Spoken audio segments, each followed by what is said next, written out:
Next, we'll hear from Louise on ways in which the Amalima Loco program is addressing these factors, and then from Barbara, who will share lessons and insights from MUS programs in the region. Then we'll have a discussion session where we hope to hear from you on your own insights and experiences. And let me turn it over to Jessica to start us off. Over to you, Jess. Thanks so much, Jude. Welcome, everybody. Good afternoon, good evening here in Stockholm, if you're coming to us live in Stockholm. As Jude and Jen noted, I'll briefly be sharing some of the findings from the research that we conducted across 13 sites in Zimbabwe that were implementing Mus multiple use water services or systems as part of these two USAID-supported regional food security activities, Takunda and Amalima Loco. And the objective of this research was really to identify innovative and context-specific strategies for Mus planning, design, operation, and sustainability, and then to derive practical lessons that could be scaled up throughout Zimbabwe, but also potentially replicated in other countries. Next, please. Before I jump into those findings, I kind of wanted to take a brief step back and provide a bit of context around how we as a project defined Mus and the dimensions of sustainability that we focused on. Ideally, Mus describes an inclusive and participatory approach to water services development and implementation that takes the diverse domestic and productive water uses and the related needs of communities as the starting point for planning, designing, and managing investments in water services. And by taking this more integrated approach, it's really possible to make more cost-effective and sustainable decisions around water services that can also generate a broader range of health and livelihood benefits than are usually derived from single-use systems. So broadly speaking, we've seen two major modalities that have been used to enable the wash and the irrigation subsectors both to move beyond their single-use mandate. And these are the domestic plus approaches to allow households to use what has been domestic water to expand on that water availability or infrastructure for livestock, horticulture, or other livelihoods uses. Or on the flip side, irrigation or productive plus approaches that start with irrigation or livestock watering and then add facilities for domestic or other uses. But over time, experiences have really shown that more purposeful engagement and community-driven Mus that really involves communities from the very early planning stages and consistently throughout the process, and lets them really take the lead on the process, and often builds on self-supply, where communities have often invested already in the absence of public services. And that these have demonstrated higher levels overall of technical, financial, and institutional sustainability. And so we really tried to focus on how to facilitate these community-driven approaches to the extent possible. Next, please. It's also important to note that and recognize that Mus requires an enabling environment and support at multiple levels of governance. And so this research focused not only on community level interventions, but also on the national institutional frameworks, the national policies, and the national legislation necessary to provide a mandate for Mus and to overcome the really common issue of institutional and legal fragmentation across subsectors. But we also focused in at what we called the intermediate level. And in Zimbabwe, we're really talking about the provincial and district level government institutions and their civil society or NGO partners that have the real mandate for service delivery. So really, we tried to look across these levels to see where effective partnerships can be strengthened and what the relative capacities and gaps were at each level. Next, please. And then finally, I promise I'll get to the findings in 1 second. The financial sustainability of Mus is obviously a critical component. You have to be able to sustain the infrastructure over time. But we also recognize that there are diverse and really critical non-financial benefits of Mus that reinforce each other over time to promote poverty alleviation in very real ways. And these can include, improved water and food security, which have multiplier effects where people are healthier and consequently experience increased productivity, livelihood sustainability, livelihoods diversification, improved income opportunities. And this often leads to increased resilience in the face of climate and other shocks and stressors. improved functioning of local water management and service institutions. And we saw in Zimbabwe increased technical capacity and community cohesion coming out of these projects, where the community was really, in the driver's seat. And again, while this is not a comprehensive list of the potential benefits, I do want to flag the improved gender equity and inclusiveness, both by ensuring inclusion of women and girls in decision-making and in Mus governance, but also by freeing time to pursue income generating activities and disrupting the sort of intergenerational poverty cycles that come from girls missing school for water-related reasons. Next, please. So our overarching research objectives were to uncover the factors at all these different levels, at the community level, the intermediate, and the national level, that are impacting the viability, the sustainability, and equitable outcomes for Mus in Zimbabwe, and develop some practical recommendations for all the stakeholders. And in terms of sustainability, we really tried to unpack factors around financial sustainability, but also around technical and infrastructure, around resource sustainability. So we looked at water quality at each of the sites, and then really focusing in on institutional and organizational factors at both the community and multiple levels of government that are really critical to the design, implementation, and sustainability of Mus, and the types of partnerships that are necessary across these different actors to overcome the challenges that we identified. Next. So the first set of findings really talks about the enabling governance environment of Mus, the legal and institutional frameworks across the wash and irrigation subsectors. And sort of the underlying fundamental challenge is that there is no explicit policy or legal framework that governs Mus in Zimbabwe. Instead, the water governance framework is spread across multiple different laws, multiple different institutions at different levels of government. And there's not a lot of coherence and coordination. And so this results in kind of the critical baseline challenge of fragmentation across water subsectors, legally, institutionally, but also importantly in the relevant finance streams that come from that. There are institutional mechanisms to facilitate coordination at the provincial and district levels, at that intermediate level, but these are really challenged by this lack of regulatory framework to clarify the multiple overlapping mandates that currently exist. And to compound that, there's an ongoing reorganization of the irrigation sector that has kind of created additional confusion, additional mandates, and has also relocated many of the technical extension agencies that would be meaningful in Mus from the district to the provincial level, so farther away from communities. And this move is a key challenge, not just because of the access, but also because of the other sort of overarching constraint of the severe financial issues that agencies have. They don't have adequate staffing. They don't have vehicles sometimes. They face technical challenges, particularly these newly created institutions. And this really undermines the ability of local government to effectively partner with communities to sustain these Mus interventions. For the most part, Mus in Zimbabwe continues to depend on donor investment supported by NGO implementing partners.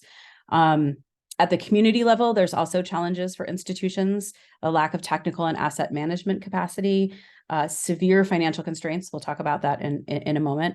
But additional challenges stem from some key legal gaps. I won't go into too much detail, but it's important to kind of address one, which is the lack of clarity in the law around community-based water tenure.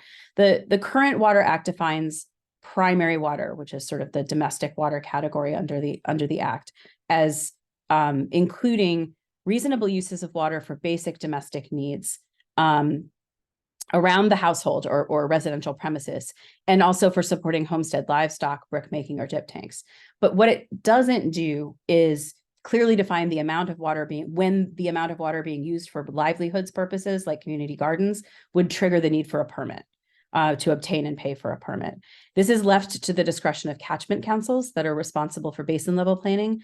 So we have a situation in which some communities are paying for permits and getting permits for their community gardens, while others are exempted from needing to do that. And in a situation where communities' income is significantly below the poverty line, which we defined as $50 per month, this can really impact livelihoods options, but also just basic household water and food security. And the onus to communities for acquiring permits is also, it can be very burdensome, both administratively and financially. So there's a real need to sort of clarify legally the scope of community water tenure rights And also to understand that where you exempt these rights and expect that category to cover all of communities' needs in Mus situations, they don't have any practical legal standing when it comes to other users that might threaten their water tenure security, who do have a permit, who can prove, I have this amount of water and here's my piece of paper to prove it.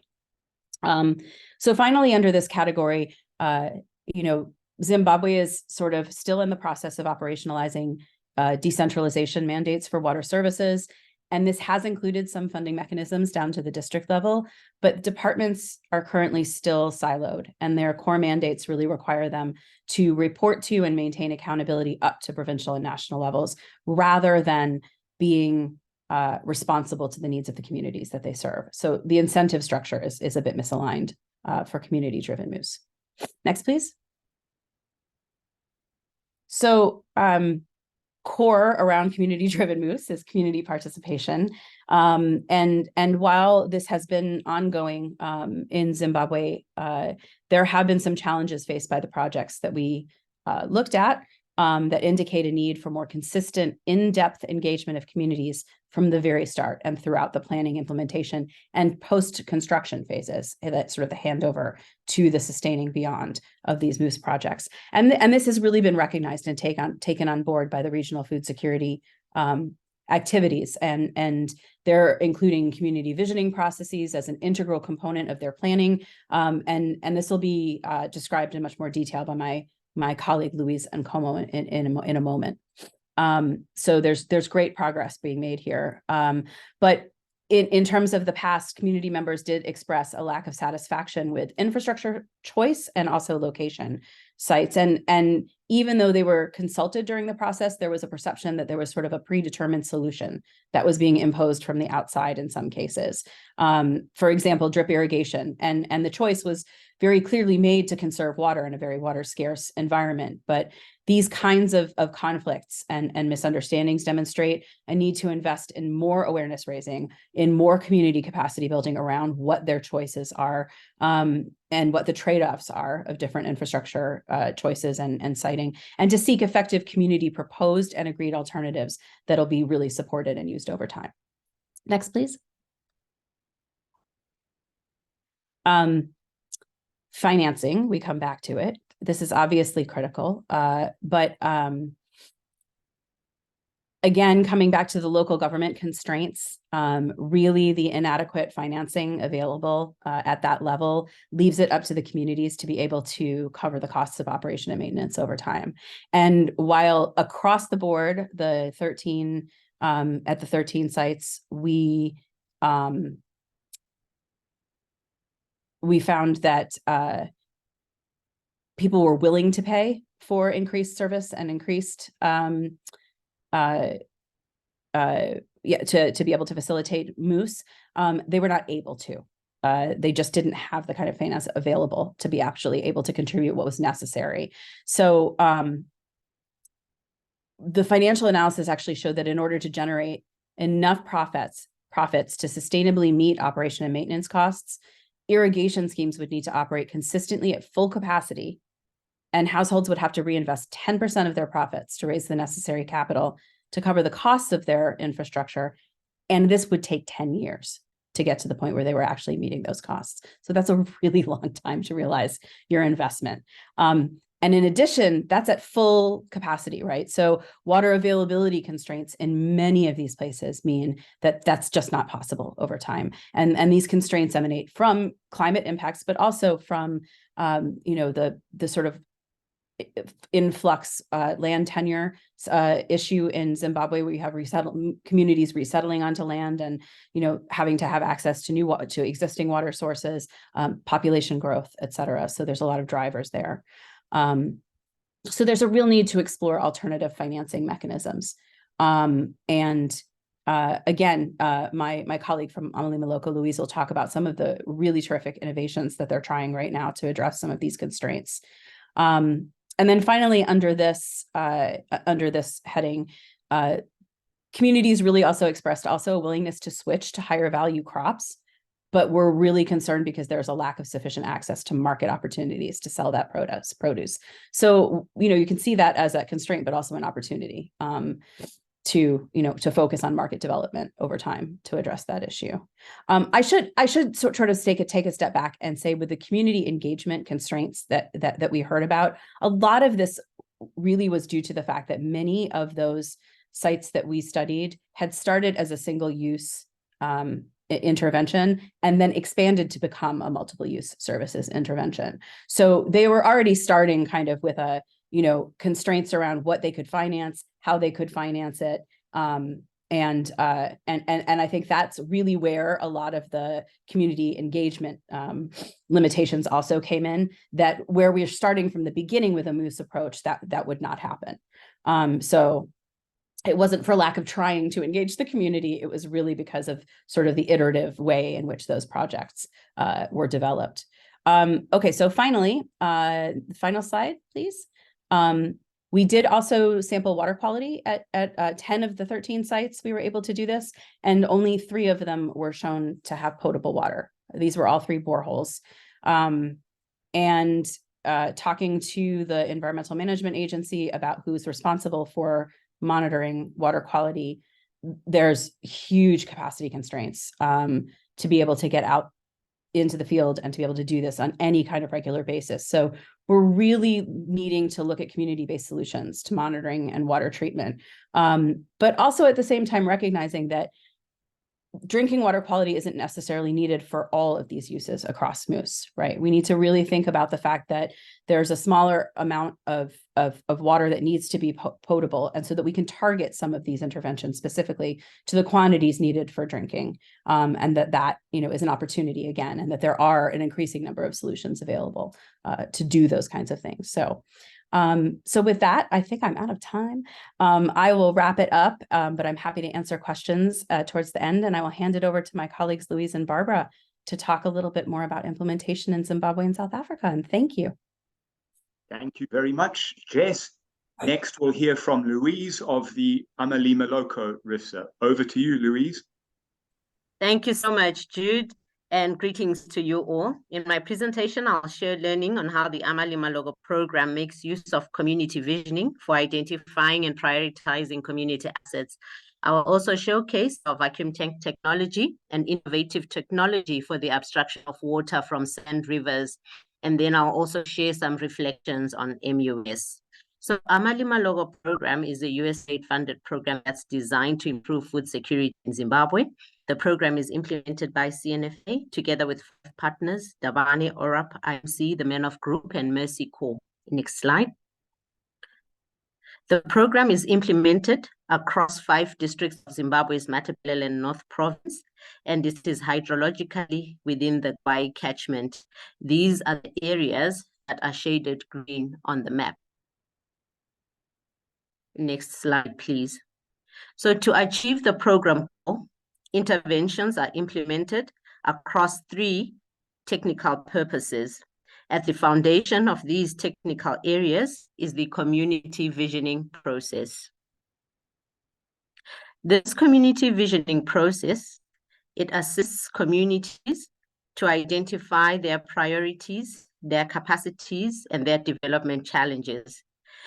It then also enables communities to use this knowledge to define their solutions and actions to address their needs. So the CV process, it allows for inclusive and meaningful participation of women, as already alluded to by Jess in her presentation, men and youth who come together with their local leaders from the planning and implementation stages through to the sustaining stages, which is fundamental for MUS sustainability. Next slide. This next slide is an illustration of how the CV process is used to help communities to initiate collaboration, to diagnose their challenges, and to envision their solutions, and finally develop their transformation plans. It starts, as you can see with the maps above, with the process of community mapping. Here, communities develop a shared understanding of their risks, their assets, and their capacities. From this, they then engage in a process of ground truthing, that is to physically verify and triangulate their information as agreed upon during the community dialogues. They then refine their maps, leading to a process of prioritizing actions and activities to meet these challenges. This results in the development of village action plans that are consolidated into ward transformation plans. And at the catchment level, these become the watershed action plans. And from these, communities share their plans with local government and development partners such as ourselves as a resource mobilization strategy. They also use these plans to carry out and implement their own community collective actions. Next slide. So as a program, we are using the community visioning to design our interventions. For example, water scarcity was identified through community visioning as one of the main shocks affecting communities. Consider that the area in which we are working in is arid, and geologically, it mainly consists of aeolian sands that make the water source development from groundwater a challenge. Alternatives had to be found. So alluvial aquifers or sand rivers, they provide 70% of water needs, and they form the main source of water where groundwater cannot be accessed. As the program engaged with communities, the communities highlighted the need to use water from these sand rivers, not just for domestic use, but also for productive purposes, such as small-scale agriculture. Therefore, developing and designing an appropriate water abstraction for multi-use became a priority for the Amalima local program. Next slide, please. So the traditional or original systems of drawing water from sand rivers, these involved direct installation in the sand river. The systems encountered various vast challenges.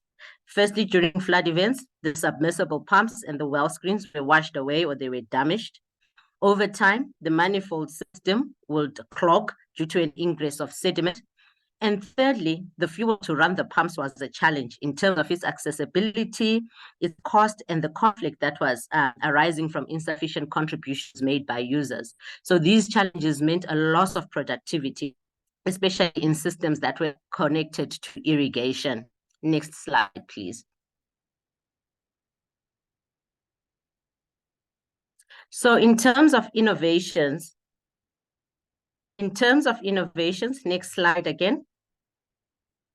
In terms of innovations or innovative technological solutions, we had to find these to address these challenges. So during the community consultations, communities advocated for systems that they themselves could operate, systems that use solar power because of the challenges that they had with the fuel pumps, and also they wanted systems where they could get space locally.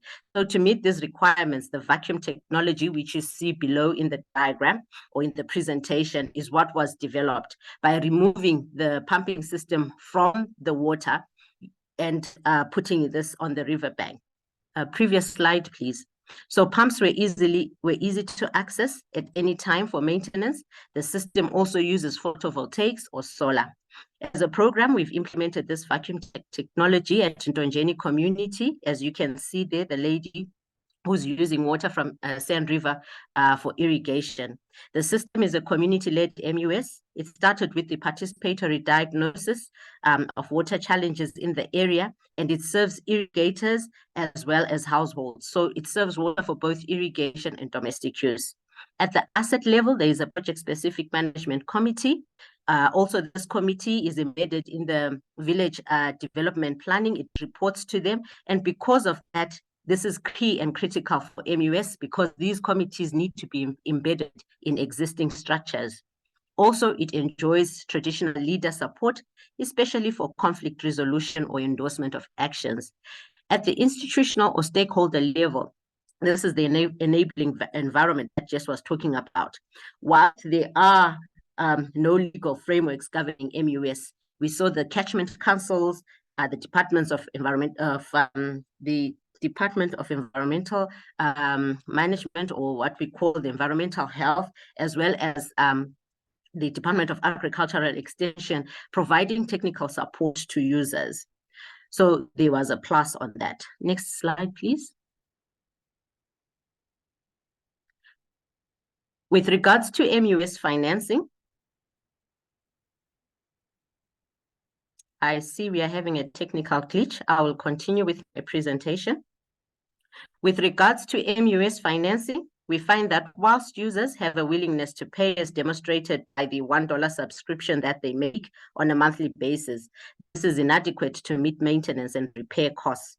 So what you tend to see is that in an event of a major breakdown, there is emergency mobilization of resources which takes time to gather, resulting in a prolonged system downtime. As a program, we are also promoting financing strategies. One is to encourage users to implement or contribute an initial startup payment as part of their membership for the use.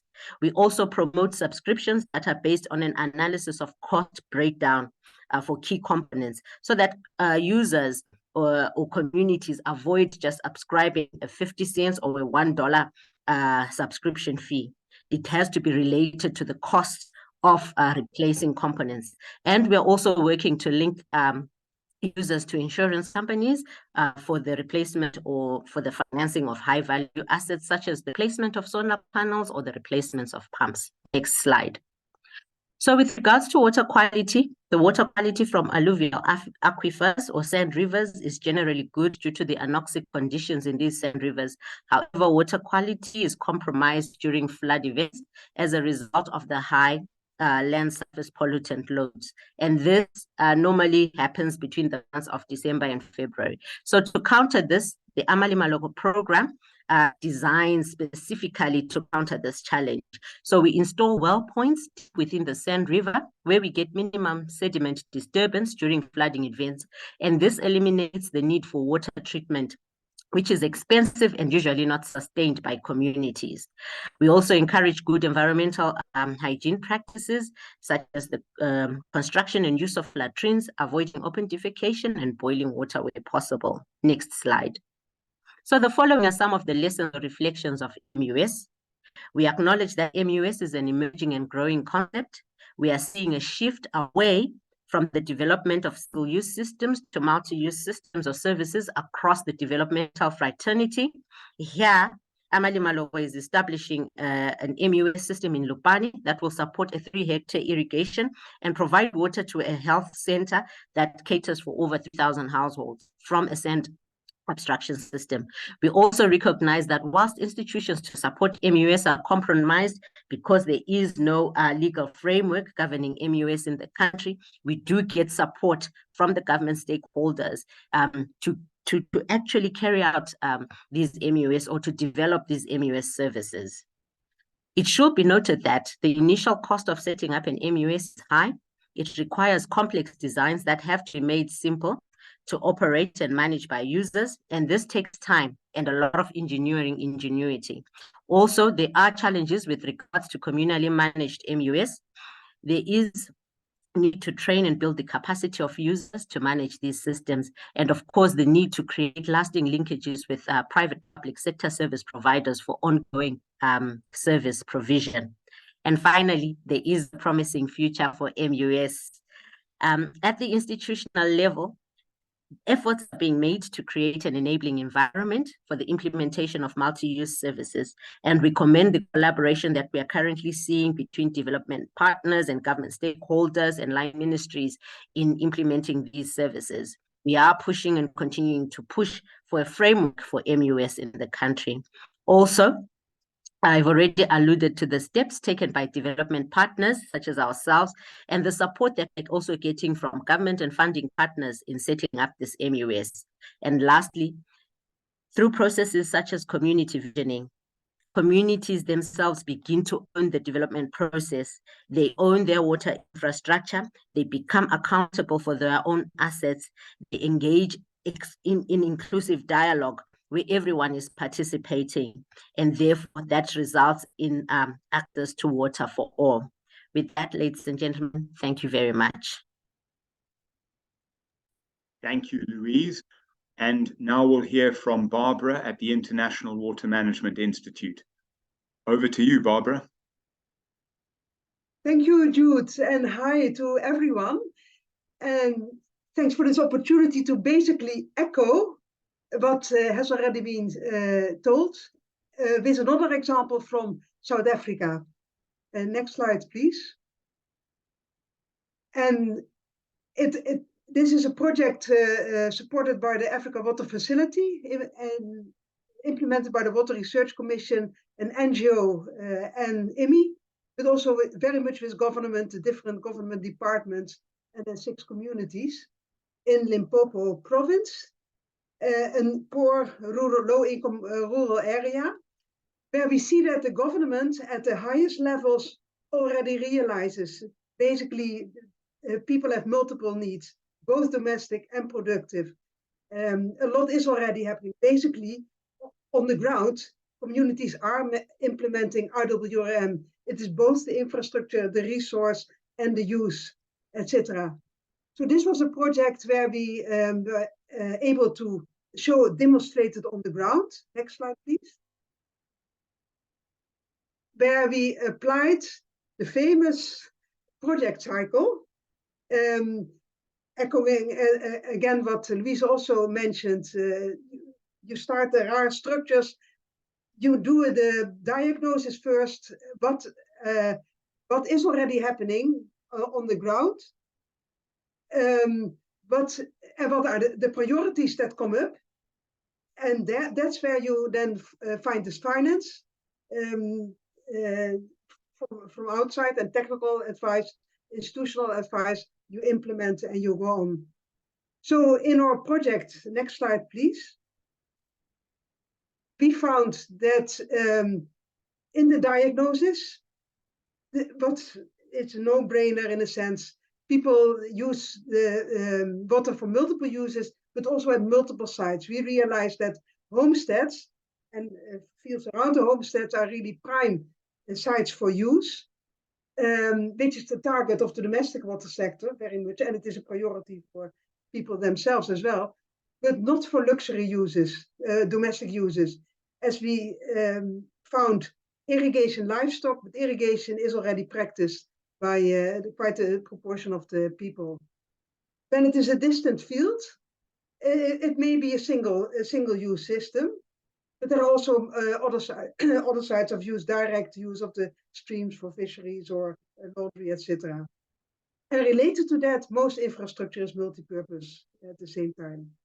Importantly, people already have multiple sources as well. Around homesteads, almost everybody uses, combines the different sources, surface, groundwater sources, then also during the dry period, people adjust, etc. And then self-supply. I will give some more examples of that as well. Yes, next please. Because we know a lot about pumps, of course, for groundwater, but we found in Chakuma, one of the villages, where the 12 sections of that village came together, each section, to put a joint collective gravity system together. So wherever the government is still busy or will never reach the low-income rural areas, people have to find solutions as well. And we build on that in the multiple use services. Next slide, please. So I don't need to be long on that. In South Africa, we also did the visioning that the people come with the solutions. Where should if they prioritize a tap, where should a communal tap, where should the tap be put, etc. Next, I go quickly over that. Next slide. Same for construction. People learn with technical advice. They learn how to join pipes, where the pipes are, what is the cause of leakages, etc. Next slide. Because then we go to the to further really measure the impacts as well. In 2 communities we did that, also showing again that in the one community there was already an NGO supported system that was suboptimally used.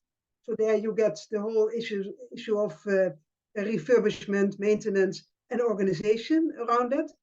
And in another village there was a borehole, but there was no recirculation as yet. So there the priority of the community was to get the the reticulation of an existing borehole. So it depends on the local situation. Yes, please. Next. But if you look generally, again, no need to look at all the figures, just to the red percentages. We see that the water volumes really increased a lot, 78%, 90%, much shorter time to get water, even with communal taps. The uses remained multiple, but the benefits in terms of economic value of the productive uses, mainly around homesteads, that increased to 60% and 76%.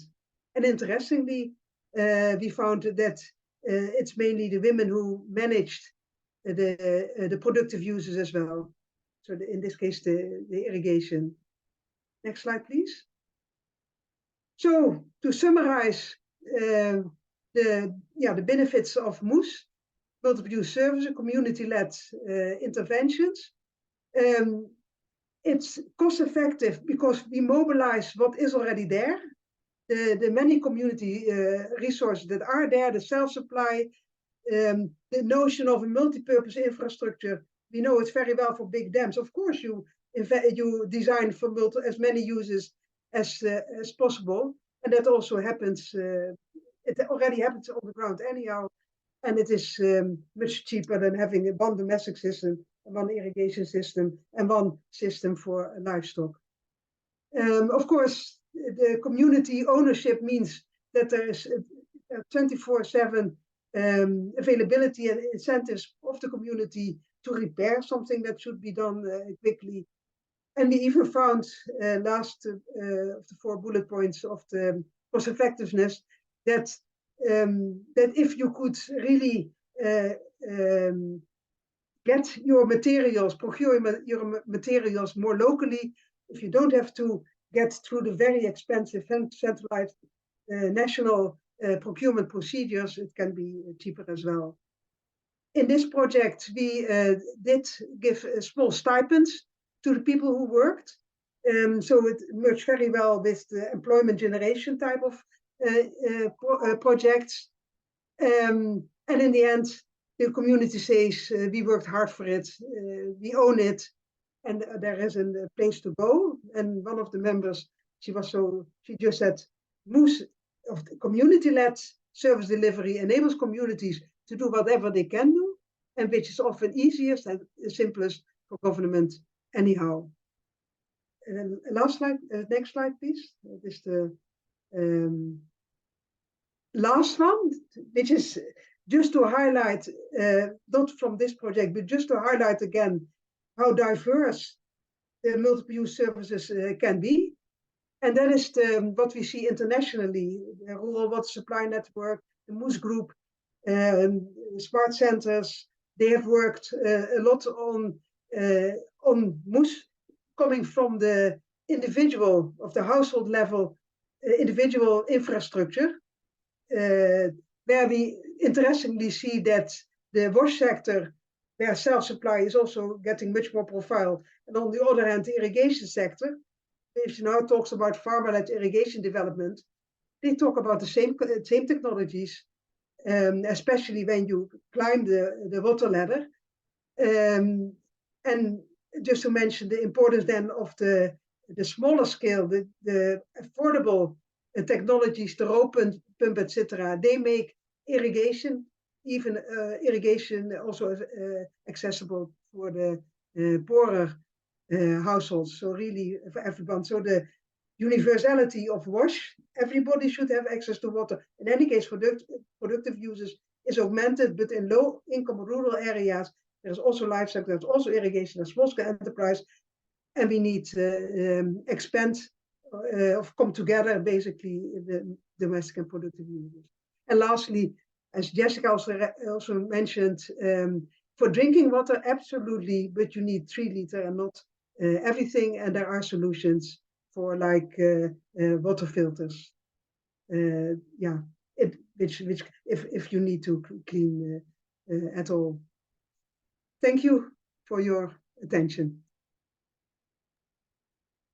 Amazing. Thank you so much, Barbara, and to all the presenters for these really fantastic presentations and rich insights. We'd like to pause here and take a couple of questions from the audience, and we've seen some really compelling questions come through on the Google Docs, so I think we'll start there.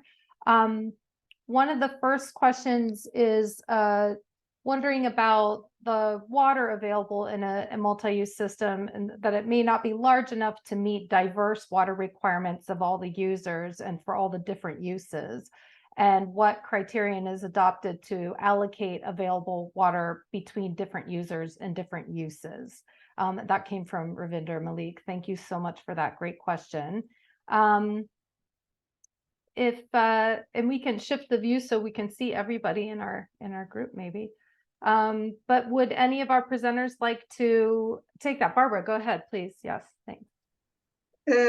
That's an excellent question. And from the domestic water sector's perspective, where we talk about 25, 50, 100 liters per person per day, irrigation is more. Livestock needs more water.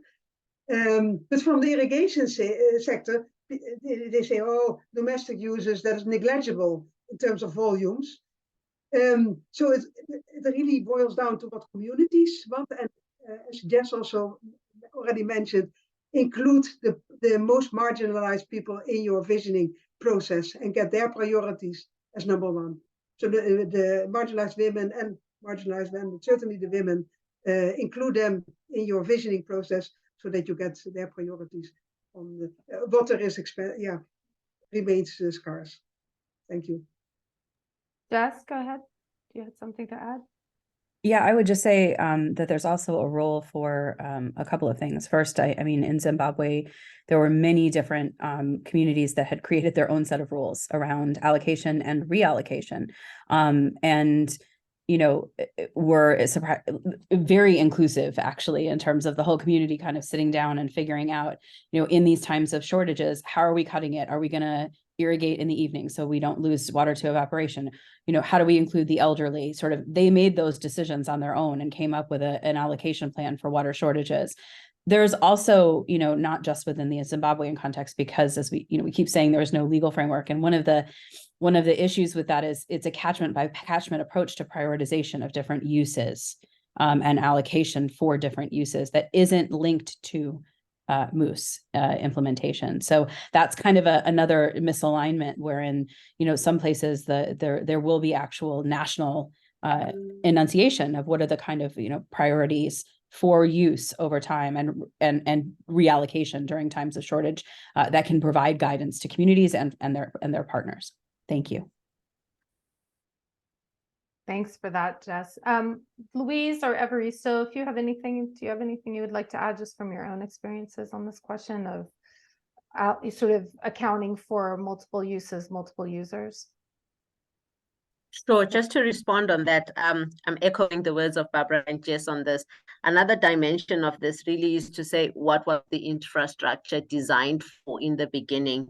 And this is what determines water allocation. So you would find that if the infrastructure, for example, is a hand pump from a borehole system, immediately you would understand that this is designed for domestic use, for household drinking, and maybe for watering livestock. This would be more small livestock. If it is a dam, particularly, it is mainly designed maybe perhaps for irrigation and for livestock drinking, but you will find that the users will always make the water point or the water resource a multiple use system. They will use the water for multiple purposes. Then allocation then becomes dependent upon what is the situation or the context at the time. So what we've seen some experiences is that if the dam was designed, perhaps say, for example, for irrigation and livestock watering, if perhaps there's a drought here and you're seeing the water levels in the dam go down, you will find that the decision makers or the people who will make a decision to say what is the water going to be used for, especially in areas where water is for livestock, will be the men. And then they'll say those who are irrigating, and it's mainly women, stop the irrigation activities and we continue and we use the little water that's available for livestock drinking. So these are the dynamics that happen in various communities.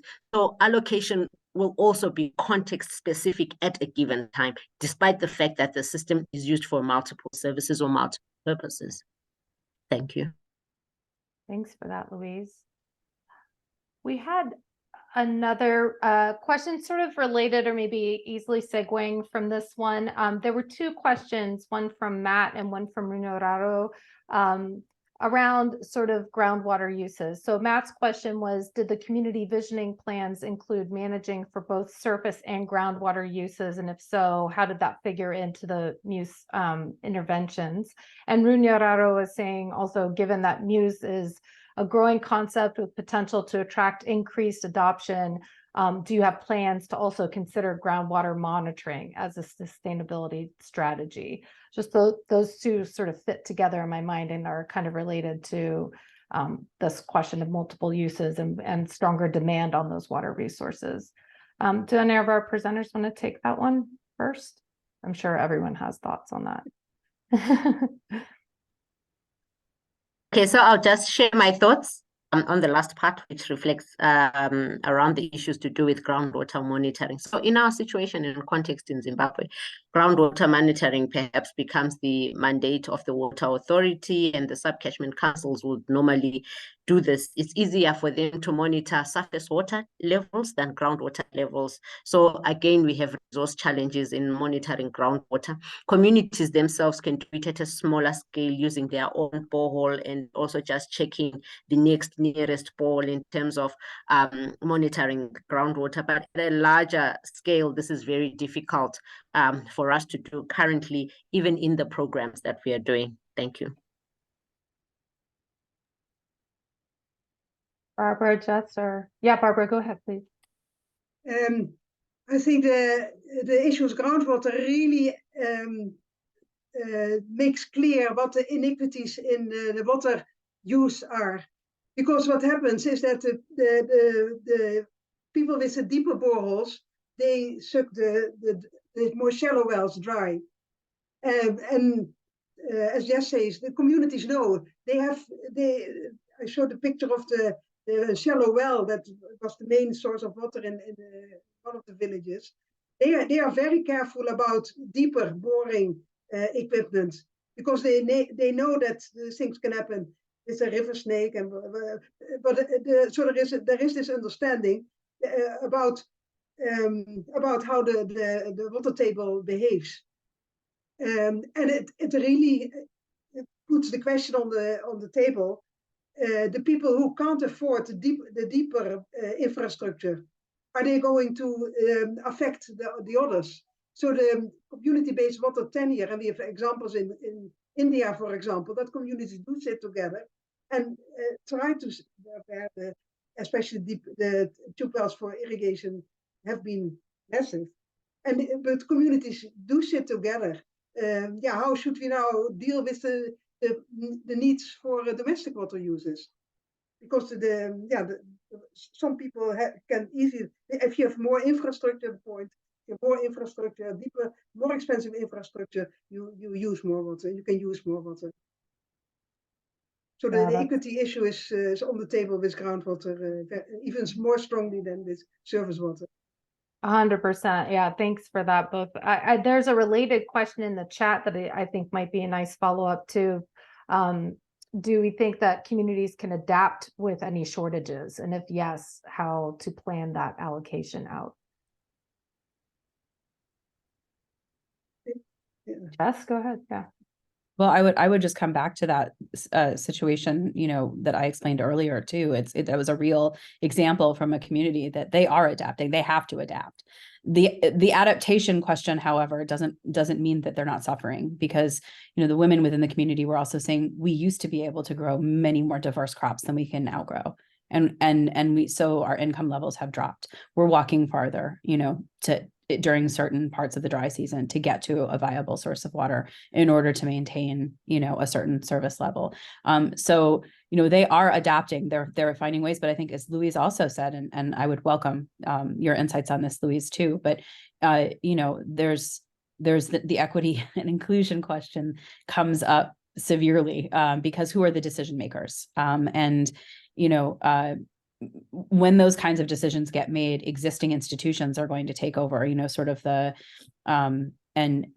and we have found sort of across the board that while there are institutions that are assigned to different water sources for operation and maintenance and decision making around conflicts or reallocation during times of shortage, those don't really function in between times where there are problems. So the fallback goes to, as Louise said, sort of who are the usual decision makers, and are those processes actually inclusive of women and girls? Are they inclusive of youth? Are they inclusive of the disabled? And that's very context driven, just as Louise said. So it is an issue. I mean, it's happening, but in terms of guiding it, again, this is why this, I know I'm a lawyer, so I keep repeating this, but this sort of policy and legal framework to guide these kinds of decision-making processes and ensure the inclusive nature of them is really a critical baseline that we don't have in Zimbabwe that would really be useful. Thank you. That's great. Thank you so much. Oh, go ahead, Barbara. Yeah. Oh, or very Louise, I'm saying spot on, Jess. I totally agree with that. Thanks. Go ahead, Barbara. Yeah, very briefly, the community-based water tenure. That is how communities have survived since time immemorial by dealing with the climate variability and how to deal with drought. Basically, how to store water when there is enough in the wet season, and in the ground or otherwise, and how to use it in the dry season. Yeah. Go ahead, Jeff. I would just sort of, another thing that just sort of popped into my mind is the fact that within the existing legal framework, there is a possibility of the government stepping in and creating a groundwater shortage area. And that does not require community participation to make that decision. So there are a lot of existing mechanisms that are very top down and centralized to respond and adapt to these things that don't take the community perspective into account. And again, this fragmentation across these levels where, even if the catchment councils are trying to engage to see what the priorities are at the lower level, they're really accountable upward to the water agency. And so they're watching this, and the decisions to get made about, who gets cut off. There's literally no consultation or even access to information for these communities to understand when it's coming, how it's coming, and how it's going to be implemented. Oh, yeah. I think we had another great question about elaborating on the challenges stemming from policy frameworks and regulations and those other kinds of governance factors. And I think you've really nailed it with that, Jess. We have a question from Matt Stelbauer, and I'm wondering if we can put you on the spot and have you come off mute and come on camera and explain your question about the community systems and the 3 subtypes. With the question being, did any of these 3 subtypes exist in our community, in the communities that were researched, and did they figure in the study, being the single access or systems with distribution networks or systems with networks to individual homesteads? But just to flag which question we're talking about. Matt, if you're still with us, would you like to come off mute and... Oh, he may not be. He may have left. Okay, so the question was, did you only consider the domestic and irrigation plus system, or did you also consider the community-based systems and its 3 subcategories, being the single access point systems, systems with distribution networks to a common standpipes, and systems with distribution networks to individual homesteads? And did any of these 3 subtypes exist in the communities, and did they figure in the study? I think that could be a quick answer. Jess, maybe? Yeah, go ahead, Jess. Yeah. So I think this actually is interesting because it's reflective of sort of a larger issue around Mus generally, that we define it differently in different contexts. So these 3 subcategories were not the way in which we kind of approached how we were going to differentiate projects, because in the Zimbabwean context, the irrigation plus domestic plus community driven sort of made more sense from a framework, because that's sort of the approach that was taken. In terms of the actual infrastructure that those 3 categories reflect, yes. I would say, I'm sorry, I don't have it in front of me, the 3 categories. I mean, I know we did have distribution networks on site at some of the irrigation schemes that were added on. There were definitely single point systems. In terms of articulation to homesteads, I'm sure there are examples of that, but I have not, they were not in our projects that I saw. Barbara, yeah, maybe I missed one. And Evaristo too, can maybe jump in here. He was out in the field. Yeah, just from our research also in Nepal, PhDs done, etc. The site of use becomes very important. If it is around homesteads, it's now 90% is multiple use. If it is a distant area, an isolated plot, it may be that there is one borehole row pump near a field, then it would be only used for that. So, and that is the community perspective, very much. Then the site of use is so important, and the multiple uses and the multiple sources, etc. The categories can be also from the professionals, the external agencies, support agencies. They think it's domestic. They think it's irrigation. They may have, we do this, we do that. But yeah, so bottom up, the side of use is the most important. Thanks for that. That's great. We only have a couple minutes left. I do want to spare a moment to just point out that any questions we don't get to, please keep the link for the Google Doc that you guys have been contributing to, and we can provide full answers there on that doc over the next day or so. And we'll also be adding a link to the PowerPoint presentation and the research study to that doc so that you'll have easy access to those links. And you can also sign up for our newsletter if you indicate that you're interested. And the website will be provided for signing up. There may be time for one quick question about making sure that people are involved from the community for sustainability once an international organization has established a multi-use system. What are the ways for such involvement of local communities or local water organizations? Any quick answers? Sure, I think Jude and myself could answer that one. With regards to water quality, this is certainly possible. We can train users on how to repair and maintain these particular water systems that are there. So the other part of the question is asking about the possibility of repair and maintenance of treatment systems within an MUS. So we're saying, yes, we do have inline UV filtration. We do have systems with inline chlorination. This is possible, but beyond the life of the project, this will be difficult. It boils down to what Jess spoke around about MUS financing. So if communities can finance these, definitely partners, governments can always train users. So over to you, Jude. I don't know if you have anything further. I think you summed it up really well there, Louise. Thank you. I know we're pretty much out of time. I'll hand back to Jen. Thank you. Thanks so much, everyone, for joining us today. It's been great. I want to thank our presenters, Jess, Barbara, and Louise. It's been fantastic having you all with us, and please stay in touch. Thanks again. Have a great rest of the World Water Week. Thank you, everyone. Thank you. Cheers.